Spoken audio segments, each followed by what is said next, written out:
este caso búsqueda de trabajo integral en el Centro de Salud de la Asociación Gente Sana en Paiporta. Bueno, vamos al más profundo de los para qué, un seminario de búsqueda de trabajo integral en cuanto al más profundo para qué desde este lado y desde el lado receptivo. Y son básicamente dos para qué.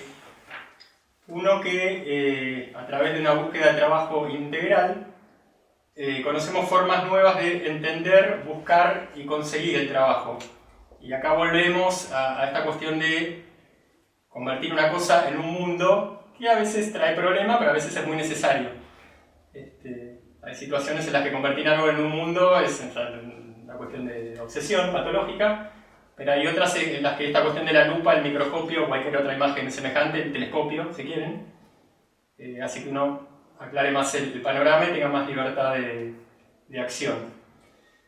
Y después, esta otra variable dentro del gran para qué, entender el juego de la materia y el espíritu. Y esto suena por ahí un poquito esotérico y efectivamente lo es, después lo vamos a desplegar un poco. En esta primera introducción además me permito agregar dos definiciones de trabajo y ahora me está apareciendo el deseo de contar una anécdota que una vez contó un profesor, en este caso de comercio exterior, es otra de las cosas que estudié. Contaba que en un pasaje de un libro, que creo que era más histórico que novela histórica, había un diálogo entre dos de estos caballeros nobles y uno le decía al otro: yo no trabajo, pero así como muy ofendido, le decía: no, yo soy un caballero y yo no trabajo. ¿Y qué era lo que estaba queriendo decir? Ya de una manera quizás un poquito exagerada, pero creo que vemos que es un ejemplo que viene bien al caso. Está hablando de un tipo de gente para la que, en un sentido absolutamente opuesto al nuestro, trabajar en el sentido de intercambiar tiempo, dedicación en algo por dinero, era humillante, era ofensivo, era bajo, era para gente... Sí. ¿Y en qué punto extremo opuesto eso estamos ahora? En esta época, ¿eh? Porque en esta época... También pasa, pero ahora estamos en el extremo opuesto al de este caballero, que si alguien le decía: perdón, señor, ¿usted trabaja? Tipo, ¿cómo me va a decir que yo trabajo? ¿Por qué me está ofendiendo? Ahora estamos un poquito en el extremo opuesto, que no es bueno tampoco, porque hay también una especie de glorificación del trabajo, pero aparte del trabajo en el sentido más ordinario, que te cambio tiempo por dinero, hasta a veces con palabras de que eso dignifica y de que en realidad hay que repensarlo un poquito. Hay que entender que, el trabajo en cuanto a intercambiar horas de dedicación por dinero es una concesión a las reglas de juego generales del mundo, que tienen sus características de general no demasiado buenas. Entonces, un poquito redefinir un poco, ¿no? ¿Qué es esto? ¿De trabajo? Sí, te cambio tiempo por dinero, pero eso es una variable. ¿Pero puede haber un trabajo independiente del dinero? Sí, no solo podría, sino que debiera ser así si el mundo fuera normal. ¿Cuál es una de las condiciones de las reglas de juego de este mundo?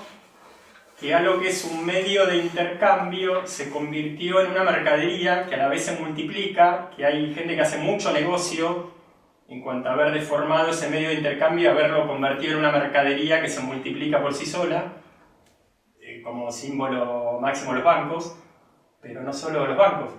Entonces eso de que trabajo es solo tiempo por dinero es una forma de entenderlo que un poco le hace el juego a una regla de juego del mundo que no es demasiado bueno. Entonces ahí viene lo de redefinir un poco el trabajo. Acá pongo, desde lo convencional es intercambio medido de tiempo y esfuerzo por dinero. Pero si se quiere es una concesión. Pero ahora ¿dónde estamos? Estamos en un extremo opuesto que no es demasiado sano tampoco. Tampoco a la altura del tipo que le decía: ¿cómo vos trabajás? Y el tipo por hacer la pregunta se ofende y te clava la espada.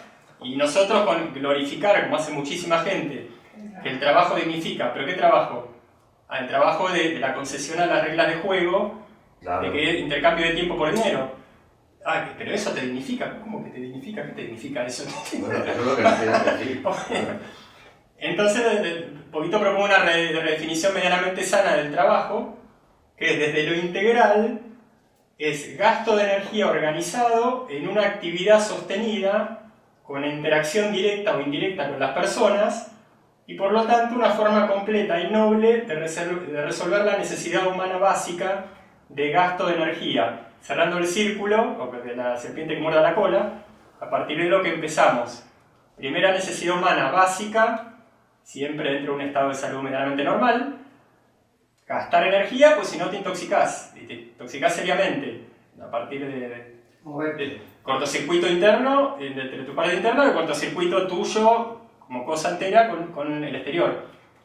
Entonces, esa es la definición para mí más completa, más integral de trabajo. Una actividad organizada. Esa sería la lógica. Con la cual uno, ¿se acuerdan esto del aglutinar o converger o diverger? Aglutinar la necesidad de gasto de energía de un montón de nuestras partes en una actividad organizada que redunde en algún beneficio para otros, por interacción directa o indirecta, y reitero, que resuelva esa necesidad. Y la palabra dinero, ¿dónde está? No, queremos definición más integral y más sana, no tiene que estar. Entonces, ¿qué es lo que conviene hacer? Hacer una concesión a las reglas de juego del mundo, pero ¿desde dónde hacerla? De esta definición más extensa que vemos más desde la realidad y de la salud, y que no pone el dinero como variable mayor, menor, ni superior, ni inferior. Acá sí agrego, al igual que en el primer seminario, entre la introducción, una recomendación para un tipo de colocación de predisposición especial, de un estar preparado antes de hacer lo que tengo que hacer. Entonces, predisposición en cuanto a buscar, conseguir y entender el trabajo desde la confianza personal. Y acá volvemos a esto de que a veces es bueno palabras que usamos mucho y no sabemos bien qué quieren decir o cómo explicarlas. ¿Qué es la confianza? La confianza es un tipo de juicio que es un juicio, es una valoración definitiva.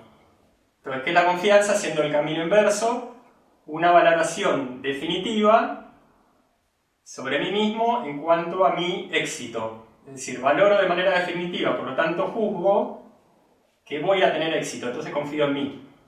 ¿Se entiende lo que es la confianza? Es algo mucho más profundo de lo que creemos. Entonces, predisposición desde la confianza personal, desde un juicio de éxito en mí mismo, y desde una estrategia integral, que implica montones de cosas. Yo acá pongo dos, tocando un poco las áreas sutiles nuevamente, como en el caso de entender el juego de la materia y el espíritu, después lo desplegamos. Desde una estrategia integral, entendiendo la mecánica de la materia y los modos de obtener cosas. Vamos a continuar, específicamente acá por el lado de la lupa, el microscopio, y de agrandar la bacteria. Idea fuerza empoderadora, creemos que el tema lo merece. Y acá quiero focalizarme en una sola idea fuerza, que es la idea ideal acerca del trabajo, que es que el trabajo coincida con una actividad mágica. ¿Y a qué me refiero con actividad mágica? No a que yo materialice algo, sino que una actividad mágica es algo que reúne un conjunto de virtudes que a mí me pasa desde hace poco con el periodismo. Es mi actividad mágica, falta que sean intercambiable por dinero, hasta ahora es intercambiable por otro tipo de cosas, pero va bien, es mi actividad mágica. ¿Por qué? Porque surge sin buscarla, porque sale muy bien, porque sale sin esfuerzo, porque tiene un contenido espiritual para uno y un contenido espiritual para los demás. Entonces eso es lo que pongo como idea fuerza. El tema de, a ver, lo que hago es mi actividad mágica, todavía tengo que descubrir mi actividad mágica, cómo sería la actividad mágica que reúna todas estas condiciones, que me salga sin esfuerzo, que la haga muy bien sin esfuerzo, que sea muy buena para mí, que sea muy buena para los demás. Estoy hablando de todo lo que implica una actividad mágica, que uno ya la primera vez que la hace, a uno le sale muy bien. Yo escuché. Y le hace muy bien a los demás, ¿se entiende? Sí, a mí me estaba sonando cuando lo explicabas un maestro mío que decía, trabaja en tu don. Y él nos decía, ¿qué es? Les doy una pista, nos decía, ¿qué es trabajar en tu don? Aquello que puedes hacer desde que te levantas hasta que te acuestas, aunque no recibas dinero por ello. O sea, para identificar lo que es, después ya puedes recibir, pero en principio para identificar aquello que te hace feliz, es aquello que te sientes pleno desde que te levantas hasta que te acuestas haciéndolo. Después, pues por ahí puedes empezar a recibir, pero ya identificas qué es aquello. Entonces hasta ahora el periodismo, que es mi gran actividad mágica, que el coaching es como que es mi obra de vida, pero todavía no está a nivel del periodismo, que desde el primer segundo salió muy bien, con facilidad, sin esfuerzo, es algo como que crece, me hizo conocer a la gente más inteligente de Europa y de Argentina, me sirvió como moneda de intercambio para cosas muy importantes como está parado acá, y simplemente le faltaría, mientras continúe la necesidad de hacerle concesiones al mundo material tal cual está, que tenga que ver con un intercambio por dinero, que por ahí nunca llega a ese punto, quizás sea mejor que no llegue, que se quede ahí como esa actividad mágica sin contaminar, entre comillas. Lo más alto, haciéndolo reflexionar a ver si yo estaría con mi actividad mágica, o sí o no. Sí, eso es lo más importante, creo. Tu labor no es trabajo, la labor es tu labor. Este es el punto número uno. Estoy de acuerdo totalmente. No es que tenga que estarlo, pero no estoy. Y después, desde lo integral, el más profundo de los sentidos, yo no puedo dejar de criticar lo New Age, y esto termina en criticar de qué manera usa el New Age el trabajo. ¿Qué es el New Age? Da para hablar mucho, pero New Age es todo lo relacionado con hablar siempre desde lo positivo o desde lo luminoso, y jamás hablar de lo primero que es de lo que hay que hablar, que es de la parte de sombra de las personas. Eso es lo New Age, la técnica New Age, el discurso New Age, los gurúes New Age, que son una fábrica de psicóticos que llegan a ser inofensivos, bondadosos, muy puros, están siempre a favor de la paz, y todo ese cosas, hacen meditaciones para que ¿cómo le llaman? Dicen acá los guisantes que termine más rápido, termina en la estupidez, en la psicosis, pero es como que me sigo quedando en lo descriptivo. ¿Cuál es el fondo de la cuestión? Ya lo dije, lo reitero. Lo New Age es todo lo relacionado con tocar solo la esfera de luz sin sacar la basura debajo de la alfombra, es decir, tocar la parte oscura de las personas para resolverla. Y bueno, ¿qué es una de las cosas que caracteriza mucho todo lo que es New Age? Que es que la gente crezca en lo que pueda crecer, pero toda la vida con la esfera de su esfera de sombra tapada, y termina muy infantilizada, psicotizada, así como todo lo New Age. Que repite mucho dos palabras, que eso me lo hizo notar un maestro en un seminario de él. Dice mucho trabajo y dice mucho limpieza. Y este maestro completaba, y esta gente que dice mucho trabajo y que dice mucho limpieza, que es la New Age, no se termina de dar cuenta quizás que limpieza y trabajo son las dos tareas principales de los esclavos. Y es muy gracioso porque el New Age, con toda la intención positiva, luminosa, de amor y todo eso, termina siendo como una especie de esclavista disfrazado, que de ninguna manera lo quiere ser, pero de hecho lo termina haciendo.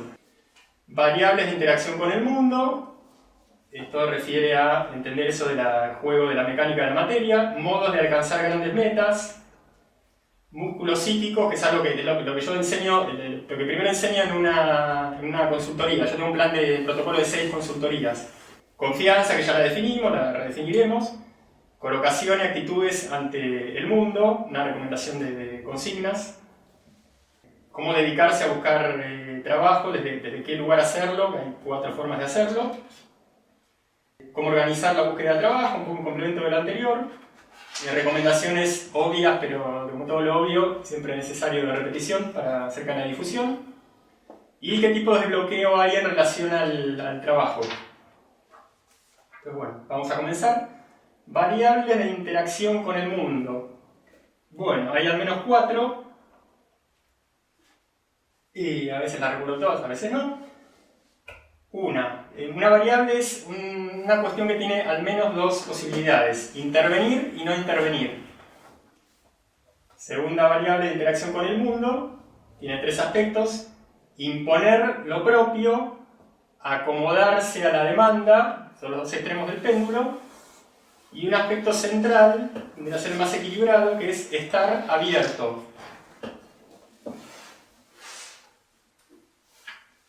Tercera variable, relacionada también con el mundo de la interacción en general: aceptar, rechazar, negociar. Y cuarta variable, y de los si tiene solamente 2 palabras, es de los consejos más importantes que yo escuché en mi vida, que en realidad no me lo dijeron como consejo, me lo dijo una persona como hablando de sí, sin pretender ni aconsejarme, ni enseñarme ni nada. ¿Y cuáles son esas 2 palabras mágicas? Hacerse necesario. Fíjate por acá, me parece que tenés que hacerte necesario. Genial. Espero que a alguno le sirva, a mí sí. Entonces, como digo siempre, ¿qué es lo que le suele pasar a la mayoría de las personas? Que tienden a funcionar como un motor. ¿Y qué es lo que define un motor? Un motor es algo que hace un solo movimiento. Un motor es algo que hace girar una correa siempre para el mismo lado. ¿Qué le pasa a la gente? Que en todo este juego de variables suele funcionar como un motor teniendo una sola respuesta y nunca teniendo una o las dos, o para una situación una, para otra la otra, para otra la tercera.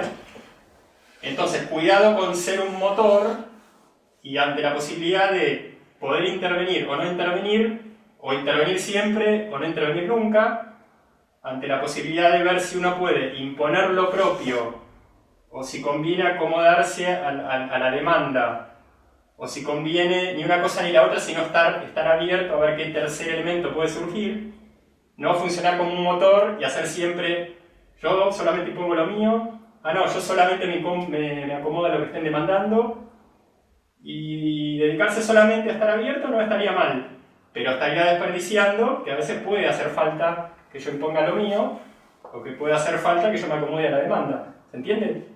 La recomendación de fondo es no funcionar como un motor que solamente tiene una sola respuesta. Aceptar, rechazar, negociar, lo mismo. Si soy un motor que solo acepto, y cada tanto me va a ir bien. Si solo rechazo, y cada tanto va a estar bien que rechace. Y la situación intermedia, que también, digamos, si solamente uso la situación intermedia, que es negociar, digamos, la mayoría de las veces me va a ir bien. Por en general creo que hace falta negociar, es decir, ceder un poco y que el otro ceda un poco. Un acuerdo mutuo de concesiones y de condiciones. Pero también si soy un puro negociador, a veces se va a presentar una oportunidad que demande en el más profundo de los sentidos que yo o acepte o rechace. Y si lo único que sé hacer es negociar, me irá bien cuando esté bueno negociar. Pero lo demás lo voy a desperdiciar. Y después, en cuanto a hacerse necesario, es como una fórmula mágica que no hay nada para discutirle, porque hacerse necesario es infalible. Bueno, ¿cuál es el comentario cómico que quería hacer? Hay una película que en Argentina se tradujo como Desde el Jardín, que la hizo el actor Peter Sellers, que es el que hizo las películas del Inspector Clouseau. Acá la tradujeron Desde el Jardín. Entonces es una película que hizo Peter Sellers, que creo que la hizo y se murió, porque aparte lo hicieron engordar mucho, y además no sé si se enfermó porque lo hicieron engordar mucho, totalmente desfigurado, estaba gordo, con la cara hinchada así, porque era el requerimiento de la película. Entonces, Desde el Jardín es la historia de un jardinero que era Peter Sellers, que el tipo era un tarado mental, un tarado mental, lo único que hacía era regar las plantas y ver televisión, y lo único que hacía era hablar de lo que salía en televisión o decir tonterías de lo que regaba las plantas. No hacía otra cosa, repetía lo que veía en la televisión o decía, regué la planta, creció la cosa, tiré la tierra, se mojó la lluvia, mojó la tierra. Y la película es genial como está hecha porque resulta que el tipo, siendo un débil mental, que solamente hablaba de la televisión y de lo que regaba la planta, llegó a ser amante del presidente de Estados Unidos, y la película termina con que se muere el presidente de los Estados Unidos y todos los amigos del presidente llevan el cajón, y lo último que se escucha es: creo que ya tenemos al candidato para suceder al presidente, es fulano, el tarado mental. O sea, ¿y cuál es desde la, reitero, filosofía del conocimiento, el juego de fuerzas, entender qué es lo que mueve las cosas y no ponerle nombre? Este era un tipo que como alienado mental funcionaba como un motor, es decir, el tipo era un motor en cuanto a que decía lo que veía por televisión, lo que veía por las plantas, y fue teniendo tanta suerte que funcionando como un motor siempre le fue bien, al punto que termina la película que los amigos del presidente de Estados Unidos que se había muerto dijeron que lo querían poner a él de candidato a presidente. Entonces eso es como una especie de burla a esto de lo que es funcionar como un motor y que te vaya tan bien, pero eso pasa solamente en esa película. Y de por sí ya no se la recomiendo porque, para que le pase eso, que no tiene que ser tarado mental como este tipo, tanto el día con la televisión regando la planta. Me acuerdo de una escena con la chica de la película, que no sé si era la hija del presidente. Charlie McLean, ¿no era? Sí. ¿La mujer? La mujer. Sí, era amante de la... O era la hermana, no sé, el caso es que claro, no te sabía cómo funcionaba una mujer. Y entonces miraba la película y hacía lo mismo. Miraba la película y hacía lo mismo. Modos de alcanzar grandes metas. Primero y principal, pensar en grande. También esta frase mágica que me la dijo Ali, que estaba muy lejos de ser un maestro en cuestiones mágicas, pero en la vida suele pasar eso, que a veces hay gente un poquito desordenada que tiene palabras de maestro. Distintas maneras de llegar a esto de lo que yo quiero a partir de pensar en grande. Una es llegar paso a paso, que no es que esté mal, pero hay otra variable muy interesante, quizás a no mucha gente se le ocurre, que es lo de que, si bien, si yo pienso en grande, porque mi meta es necesariamente un poquito lejana, hacer algo para conectarme con esa meta desde el primer instante. Y yo acá pongo imágenes que una que vendría a ser enlazar la meta, por más que esté demasiado lejos de mí, hacer algo para tirarle el lazo. Tirar el lazo y yo de alguna forma tener un cable de conexión. También hay una imagen que es poner el pie de alguna forma. Y algo que ese, bueno, para ser coherente y práctico también, si yo quiero pensar en grande, mostrarme en grande, pero desde estar a la altura, es decir, trabajar el estar a punto y el estar a la altura. Acá hablamos todos del mejor lugar y para gente de bien. Pensar en grande, tratar de enlazar el gran objetivo, pero trabajando para ponerse a la altura. Bueno, la cuestión de los músculos psíquicos, que como les decía, es lo primero que enseño en una consultoría. Todo lo que es movimiento desde afuera hacia mi realidad interna, todo lo que es movimiento desde mi realidad interna hacia afuera. Entonces la vida son dos grandes tipos de cosas, el afuera adentro y el adentro afuera. Y desde lo físico, ¿cuál es el par de conductas físicas que responden a esto? Puramente desde lo físico, el de los músculos de resistencia o el de los músculos de acción. Otra vez volviendo al deporte, al fútbol no le gusta a nadie, pero bueno, imagínense el arquero o el portero de fútbol, cuando le patean el tipo trabaja músculo de resistencia, tiene que recibir algo de afuera, y el delantero que patea el gol trabaja un músculo de acción. Y bueno, que es algo que lamentablemente no solemos aplicar a carácter transitivo, que también a nivel psíquico tenemos músculos la posibilidad de usar músculos, es decir, algo que produce fuerza, que produce trabajo, tanto para recibir, para amortiguar lo que recibimos de afuera, como para atravesar o proyectarnos en el de afuera. Y yo a esto le llamo los músculos psíquicos de resistencia y los músculos psíquicos de acción, y más concretamente de atravesar aquello que nos moleste, de resistencia y de acción, para sostener lo que me quiere invadir de afuera, para yo invadir o atravesar desde adentro el afuera. ¿Para qué recomiendo el músculo psíquico de resistencia? Resistir un juego de fuerzas internas que nos puedan contradecir, deseo de abandono y malestar por no tener trabajo, que es típico, la ansiedad por la necesidad y por la frustración de no encontrarlo, la frustración por las negativas y por los rechazos. Y en cuanto a la acción de activar la búsqueda y de sostenerla. Eso es algo que a veces suele flaquear. Me adelanto un consejo que voy a dar después, pero que un poco completa esta idea. Yo lo que planteo es buscar trabajo como trabajo. ¿Qué quiere decir esto? Buscar trabajo tan organizadamente como si buscar trabajo fuera un trabajo. A veces el hecho de buscar trabajo es como una cosa que abruma y uno no sabe bien qué hacerla, si estar todo el tiempo buscando, si estar todo el tiempo pendiente, si quedarse sentado esperando una idea. Y yo recomiendo buscar trabajo como trabajo, organizarlo, o sea, de 8 a 4, trabajo de buscar trabajo. Por lo tanto, hasta las 8 de la mañana no pienso en el trabajo de buscar trabajo, a las 4 de la tarde terminó mi horario de trabajar buscando trabajo. Por lo tanto, tampoco me angustio. Entonces, buscar trabajo como trabajo, después eso iba a venir nuevamente, pero creo que completa un poco esto, para reforzar ese músculo de acción psíquica en relación a buscar trabajo, comparándolo un poco con la acción de un músculo físico, propiamente dicho.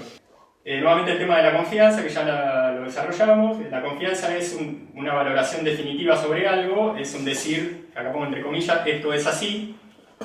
Cuando uno valora algo definitivamente, cuando dice esto es así, ahí pasa a ser juicio. Bueno, la confianza es un juicio, como habíamos dicho antes, de éxito personal. Y lo despliego en algunas variables también. recrear sentimiento, que es algo que los actores lo tienen muy claro, sobre todo cuando son buenos, cuando no actúan no hacen que actúen, sino que actúan en serio.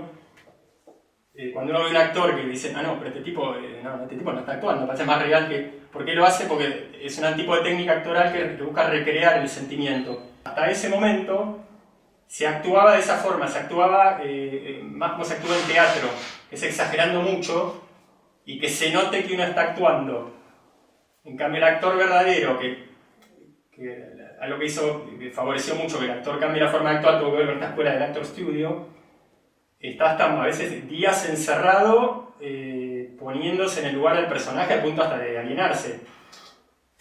Eso sé que es típico de Robert De Niro, estos actores buenos, que como que se encierran y termina hasta teniendo un cambio de personalidad, que va a quedar medio... Pero bueno, el actor en serio recrea sentimiento y las personas comunes en realidad los podemos hacer sin hacer Stanislavski y Grotowski. Cuando nos sentimos mal, desde la voluntad, esforzarse un poquito por recrear el sentimiento como si fuéramos un actor bueno, no malo. ¿Y esto a qué viene? A cuando quizás mi confianza espontáneamente se debilita, a tratar de recrearla yo como si fuera un actor bueno. Sostener juicio, valoración definitiva de éxito, ¿verdad? Hay una frase mágica, darlo por hecho. Alguna vez tuve la suerte de escucharla y cada tanto me resuena. Cuando uno necesita confianza, darlo por hecho. Y me acuerdo que me hicieron así. Dijeron, darlo por hecho, y hasta me acuerdo de esto. Darlo por hecho. ¿Cómo le dicen acá? Allá se dice chasquido. Chasquear los dedos, dicen. Chasquear los dedos. Colocación y actitudes ante el mundo. Acá volvemos a esta cuestión de las consignas de esas palabras guía o frases guía. Una fuera de empoderarme psíquicamente de lugares y situaciones. También desde el mejor de los lugares. De este lado nunca va a salir una palabra de manipulación, así como decía de parte de Dale Carnegie, que era influir sobre las personas, pero en el mejor de los sentidos, no del manipulador. Entonces esto es como de empoderarme psíquicamente de lugares y situaciones desde el mejor de los sentidos y las intenciones. Otra frase mágica que tuve la suerte de escuchar, que es muy obvia, pero como todo lo obvio es muy bueno, como decimos siempre. Si te moves, las cosas salen. Y es cierto, lo primero que hay que hacer es moverse. Una vez me dieron un consejo buenísimo, tener actitud y colocación de avasallar. Eso por ahí yendo a una cuestión de ímpetu con la que básicamente no estoy muy de acuerdo, pero si yo fuera un coach tradicional, de lo único que hablaría y a lo que enfocaría todo desde el principio hasta el final sería a esto. Ustedes saben que el coaching integral, el coaching tradicional es muy manipulador. Y le voy a nombrar otra película, se llama El Método Gronholm. ¿La vieron? No conozco. Bueno, el Método Gronholm es muy interesante, es una especie de competencia para entrar en una empresa y tiene que ver con lo que es el coaching típico de liderazgo. Que realmente a la gente se le enseña a ser a funcionar como motor emocional. A ponerse como en un estado de shock emocional y querer avasallar desde lo emocional y ir rompiendo necesariamente algunas reglas de conducta. El Método Gronholm es una película argentina que actúa española que actúa Pablo Echarri, el argentino. Así que se las recomiendo como un mal ejemplo de lo que es un coaching o unas reglas de juego de competencia donde entra en juego un poco lo desleal. El Método Gronholm. ¿Cómo se escribe? Creo G-R-O, Gron, G-R-O-N, G-R-O-N-H-O-L-M.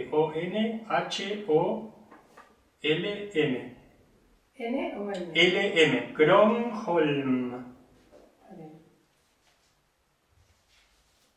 Y después otra frase empoderadora, una consigna, también podría ser frase empoderadora y del mejor de los lugares, que es redoblo la apuesta, que es una frase especial para el momento de haber recibido una negativa o un fracaso.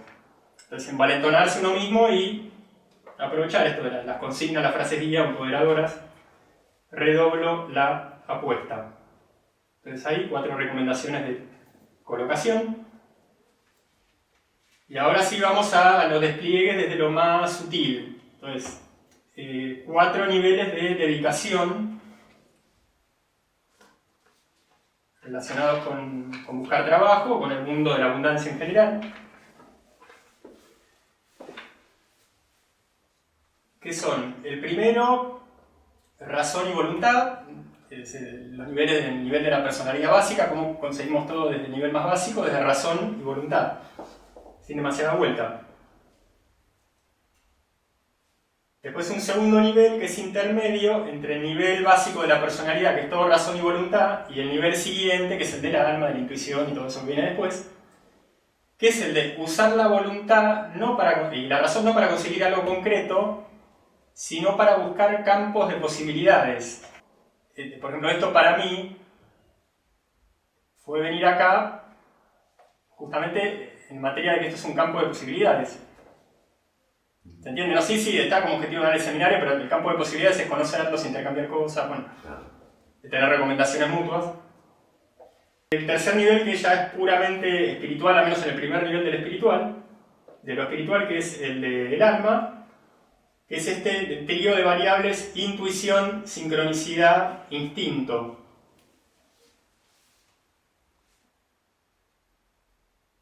Que hay que hacer una aclaración importante que mucha gente no lo entiende ni lo quiere entender, especialmente la gente New Age, que siempre va directamente a lo positivo, pero sin limpiar la basura de abajo de la alfombra. Entonces, para que lo espiritual realmente funcione, el canal humano tiene que estar limpio. Entonces eso tiene que estar muy claro. Porque si no, uno puede llegar a creer que tuvo una intuición, a creer que tuvo una acción de sincronicidad. Y si uno no tiene el canal humano, es decir, básicamente estar purificado física, emocional y mentalmente,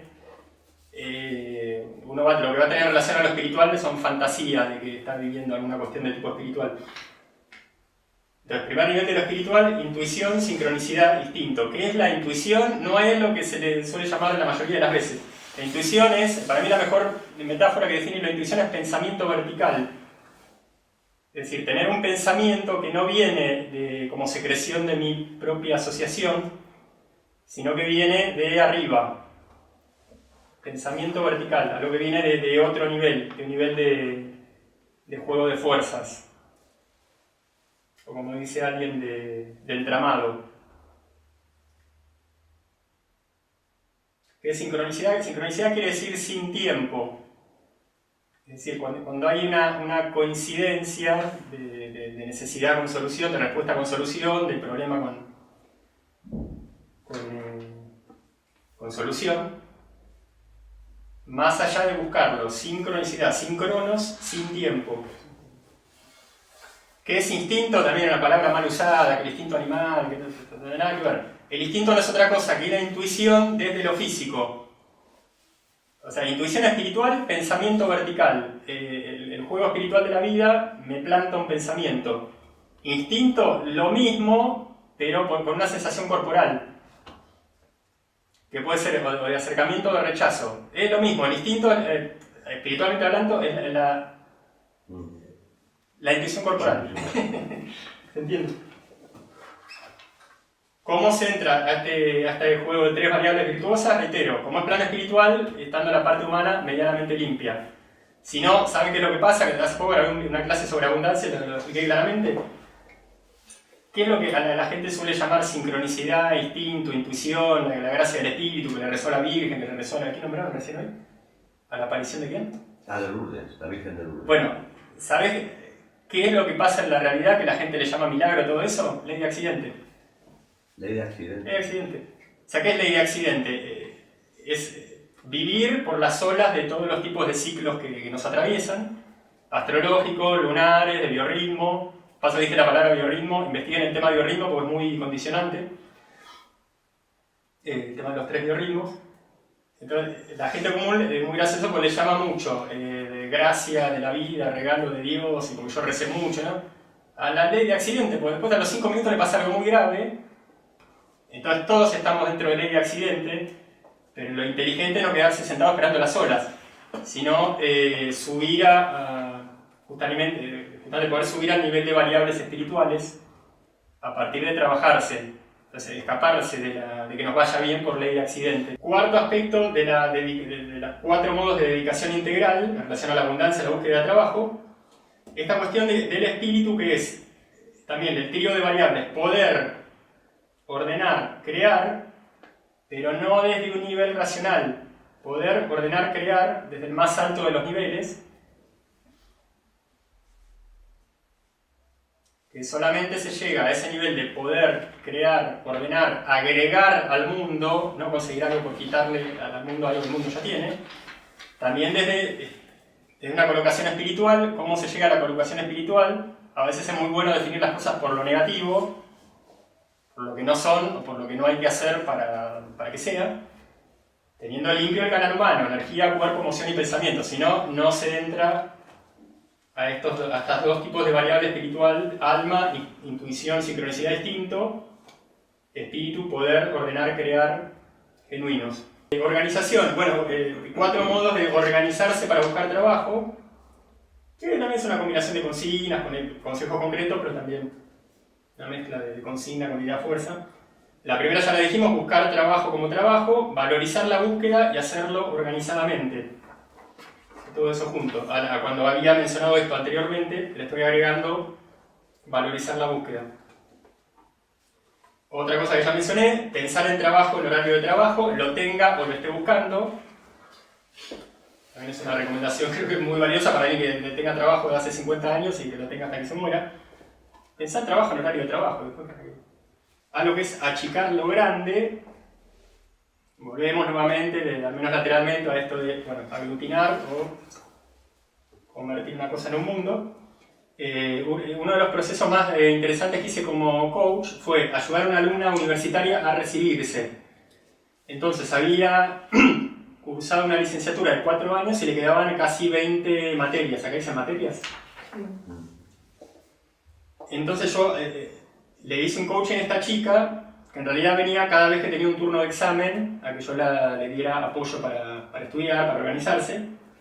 Lo que hice de entrada, que lo planteé así y se lo expliqué así, es que ella convirtiera cada examen, en vez de, mejor dicho, de plantear al recibirse, pensando que cada uno de los 17 exámenes era un trabajo grande, le dije: no, vos mentalízate que el objetivo grande es recibirte y por lo tanto vamos a organizar todos los 17 exámenes juntos. Desde el primer día les vamos a poner fecha, desde el primer día vamos a juntar los programas. Desde el primer día te conectás con el compañero para pedir material, le escribís mail a los profesores, llamás a la facultad, que además lo hacía también en mi casa. Una cuestión del coaching es la ayuda inmediata para primeros pasos, que hacerla en el momento. Ponele, si yo te pudiera dar una ayuda para un primer paso, y lo pudiéramos hacer ahora y eso dependiera o de un llamado, de un mail, iría a tomar mi celular, hacer el llamado. Bueno, en coaching se hace mucho eso, pues de proceso rápido. Entonces a esta chica yo le planteé: no, el objetivo no es el examen que viene, el objetivo es recibirte. Entonces todo lo que sean los 17 exámenes lo vamos a ver como una sola cosa, organizando todo lo que tenga que ver con el conjunto de los 17 años, de 17 exámenes, organizándolo todo junto. Entonces, ya la primera clase lo distribuimos cada uno en cada turno de examen. La mandé a juntar material sobre todo, a conectarse con quien tuviera que conectarse para juntar material sobre todo, con todos los profesores, con la facultad, para ver si había cambiado los programas, cambiado los profesores.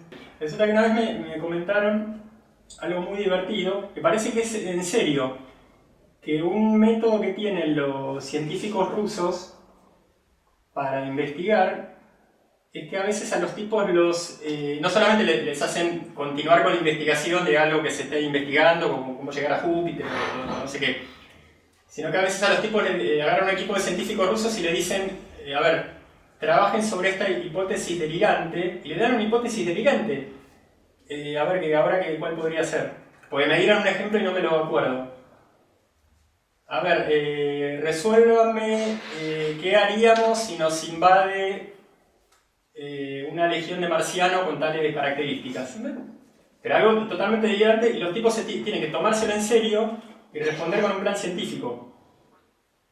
Entonces, esto es un recurso en cuanto a... Yo acá lo puse dentro de organización, pero quizás a tener alguna idea delirante como trabajo, como puede ser, no sé, llegar a administrar un castillo, algo que esté totalmente fuera de nuestra imaginación en estado normal, pero tomárselo en serio y que sea algo delirante relacionado a algo que nos pueda gustar. Y hacerlo al menos como juego, que eso, aunque parezca mentira, sirve para expandir posibilidades. ¿Se acuerdan el momento que les dije que ahora el plano virtual redes sociales y todo eso, más allá de un entretenimiento, una forma de difundirse y otro tipo de cosas, también puede tener un valor terapéutico muy interesante en cuanto a que una persona que necesite cambiar su forma de mostrarse drásticamente, primero lo haga desde el juego, en una red social, pero el juego haciéndolo para ella, mostrándose realmente como que es otro, como que es Superman o lo que fuera, y contestándole como Superman a todos los contactos nuevos de Facebook. Es como que nos abre posibilidades de imaginación, de coraje. Bueno, hay algo que no sé si saben del coaching, pero acá se dice caballito de batalla. Caballito de batalla es algo que se repite mucho. Ponele, un caballo, algo que repite mucho, se repite mucho en el coaching tradicional, que yo odio, es lo de la zona de confort. Entonces, que no es que él esté mal. Y sí, está bien, sí, claro, salí de tu... el coaching tradicional es todo así. No, claro, porque vos estás en tu repertorio de acciones, tu repertorio de relaciones, claro, estás en tu zona de confort. Tenés que expandir tu zona de confort, tenés que penetrar, no sé, yo lo odio, eso es como una cosa visceral. Bueno, y si estás en una zona de confort de puta madre, porque hay... Para mí las cosas se explican mejor y se entienden mejor y son más prácticas usando otra imagen que no la de zona de confort. Usando lo que repetí varias veces, para mí la primera necesidad humana no es hablar de ninguna zona de confort, sino hacerle entender a una persona que si no gastas energía, te intoxicas a todo nivel, podés llegar a estar intoxicado a nivel psíquico también. Y la zona de confort dejarlo como un detalle así. Bueno, eso se podría equiparar a que sí. Lo que... ¿Cómo era la cosa? Lo que no se mueve se atrofia. Sí, exacto. Sí, lo que no se usa se atrofia. Claro. Recursos de difusión, pero ¿desde dónde? Desde entender que es bueno mostrarse. Después vamos a hablar de los bloqueos básicos. Anticipando, un bloqueo básico es tenerle repulsión a la idea de mostrarse. Y no es casualidad que mencione esto, porque un gran aprendizaje en mi vida era que yo pensaba que mostrarse era malo. Y eso me lo enseñaron, fue un aprendizaje fuerte en un curso entre bueno, malo, medio terrible, medio cínico, de coaching vivencial. Pero creo que fue lo que más me quedó. Me acuerdo de ese curso y me acuerdo de eso de que me enseñaron a que mostrarme no era malo. O sea, ¿cómo podría explicarlo? Estoy pensando cómo era que yo sentía, en ese momento, cómo explicar que yo sentía que mostrarme era malo. Y que eres vanidoso. No, desde ese lugar. A mí me causaba rechazo desde ese lugar, que sentía como que si yo me mostraba, decía lo que hacía. No, los demás lo tienen que descubrir, porque si yo lo muestro es como que es una cosa así, como que voy a ser vanidoso, voy a estar invadiendo a los demás. Y ahí de lo que creo que lo que más importante que me quedó fue eso. ¿Cómo no te vas a mostrar? Y lo que me decían era, si justamente mostrándote le podés servir a un montón de gente.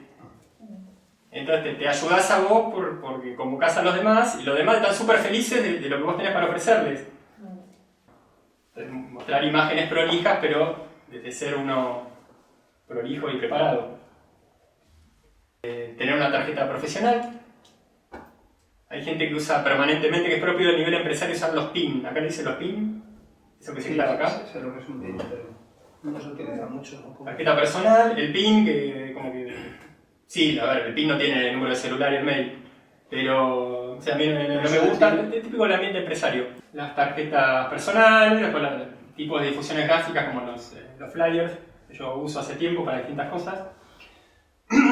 Y el año pasado fue la primera vez que organicé un evento y me hice un banner. Vale.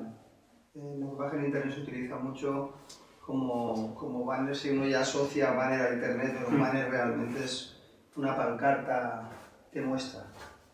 Pero la recomendación básica a nivel de recurso gráfico, desde uno, que la compañía uno, es la tarjeta personal. La personal porque luego atira a todo el mundo. Así que, a veces sí, a veces no. Pero... Yo soy lo que hago, es decir, toda mi tarjeta, pero apúntate el teléfono, haz el favor ahora. Porque al final la tarjeta... Sacaron recursos, como hacerlas irrompibles, que cuando vas a romperla... ¿Quién es este tío? Ah, pero eso valía al principio, ahora ya no vale tampoco, porque ya son así casi todas. Después, en cuanto a difusión en redes sociales, partiendo siempre desde cómo hacerlo y no de obedecerlo al tipo que le está diciendo de la difusión en redes sociales, es importante el tema de la frecuencia, entender que la difusión en red social tiene que estar sostenida por una frecuencia de muestra de contenidos. Y que las redes sociales comunes, que son más bien escritas gráficas, conviene el contenido diario y las audiovisuales para que tenga canal de YouTube, etc., al menos 2 o 3 contenidos por semana. Entonces, difusión en redes sociales, ¿para qué y cómo? Para mostrarse del mejor de los lugares, pero entendiendo que la variable inteligente es la de la frecuencia constante de producción y publicación de contenidos. Yo en esto estoy haciendo también una concesión con las reglas del mundo. Lo que pasa es que no son reglas malas como adaptarse a que todo funciona con dinero. Pero bueno, yo me terminé haciendo una página web, perfiles de Facebook, y no lo veo tan malo eso. Aprovechar recursos de prensa, para acá me tienen a mí, que soy corresponsal de un canal de Argentina y reportero de la Caja de Pandora, donde me pueden aprovechar para hacer reportajes conmigo y difundirse por ese lado, por algún asesoramiento en cuestión de redes sociales. También si conocieran a alguien que los ayude desde la difusión de prensa por el lado de la prensa escrita, también es una buena forma. Y después vamos a la cuestión de los bloqueos, que en materia de trabajo son varios. Bueno, repetimos varias veces que la confianza es una valoración definitiva de que esto es así, por lo tanto es un juicio de éxito sobre mí. O sea, valoro definitivamente que esto es así, que voy a tener éxito, confianza.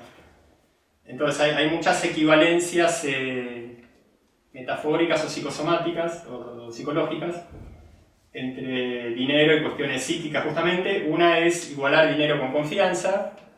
Hay personas que tienen problemas con, como digo siempre, pasar por el dinero circule por uno, que es la forma más virtuosa, por problemas con la confianza, con esa cuestión del juicio de éxito sobre uno mismo. También el dinero tiene alguna equivalencia psíquica en algunas situaciones con el afecto. A veces, no siempre, porque no somos tontos freudianos acá, ni ustedes lo son tampoco. El tonto freudiano tiene ya toda su lista de metáforas y de interpretación de los sueños, todo así, esto. A veces sí, a veces no. En algunas personas está bloqueada la confianza, por lo tanto se bloquea el dinero, está bloqueado el afecto, por lo tanto se bloquea el dinero. Ya hablamos del bloqueo de mostrarse, que conté que fue uno de mis bloqueos. O sea, mostrarse es bueno porque uno se hace conocer y uno le puede servir a otros y no hay mucho más para explicar. Pero a veces los bloqueos están, bueno, justamente bloquean un razonamiento sano. Después vamos a lo que es el juego de un bloqueo, pero un bloqueo como indicador de otra cosa. ¿Qué quiero decir esto? Que puede estar bloqueado en relación al trabajo o al dinero por desvalorizarme, y por lo tanto el bloqueo en cuanto al trabajo y el dinero no es una causa o una consecuencia directa. Es parte del juego de consecuencias natural de estar desvalorizado en sentido general. O sea, si no me desvalorizo, no entro en contacto ni con dinero, ni con gente, ni me quieren, ni quiero a nadie, ni consigo lo que quiero, ni tengo lo básico de la vida, que es la salud física tampoco. Pues estoy entrando en un juego de desvitalización. Yo acá despego un poquito cosas de psicología. Desvalorización a causa del metabolismo negativo de la desvalorización de otros, es decir, otros me desvalorizan y yo no lo metabolizo bien y paso a desvalorizarme porque otro me desvaloriza, que lamentablemente eso es lo que suelen sufrir los niños que son desvalorizados en la casa, que es lo típico de un niño y que no puede metabolizar nada, y por ahí nos quedamos pegados a soluciones negativas que en ese momento eran inevitables, como tomar todo lo malo de afuera como bueno para poder soportarlo. También puede ser un indicador secundario del problema básico de abandono o victimización, por el motivo que fuere.